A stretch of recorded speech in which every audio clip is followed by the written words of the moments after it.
You're listening to AI PRISM from Seoul Economic Daily. Google just lost 4 of its top AI minds in 1 week, including the man who invented AlphaGo. Meta launched its own AI coding agent to compete with Claude and Codex.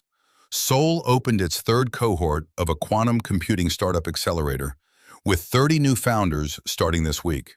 And Korea's government will start funding overseas patents for university and public research this year. It's Friday, August 7th.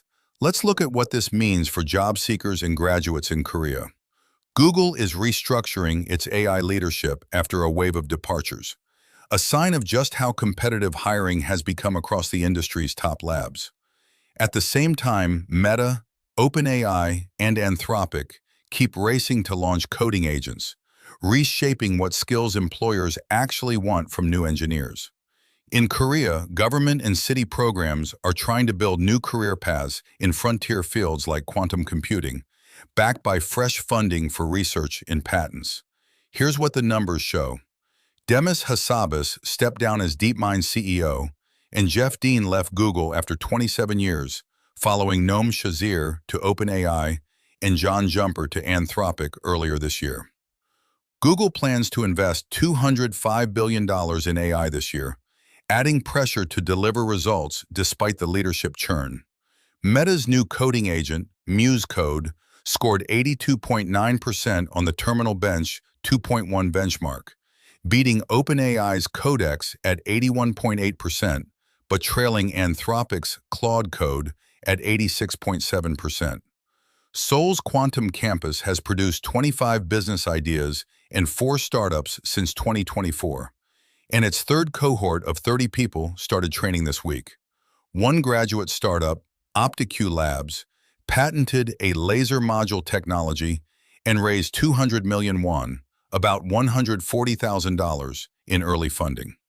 Korea's IP office will fund overseas patent filings for 100 selected technologies starting next year, at 300 million won, about $211,000 each.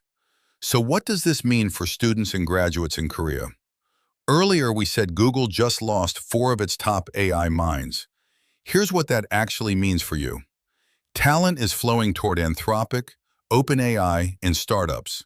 So don't assume the biggest name always has the deepest bench right now. If you're eyeing a tech career, coding agent tools like Muse Code, Codex, and Claude Code are becoming table stakes. Knowing how to work alongside them may matter more than which logo is on your resume. What to watch? Whether Google ships its delayed Gemini 3.5 Pro, the outcomes from Seoul Quantum Campus's 3rd cohort, and how many of the 100 government-backed patents come from universities versus public labs. That's today's AI PRISM, students and grads. This episode was produced with AI assistance based on Seoul Economic Daily reporting and reviewed by a human editor. AI PRISM is a WAN-IFRA award-winning series. We'll be back tomorrow. You've been listening to AI PRISM from Seoul Economic Daily.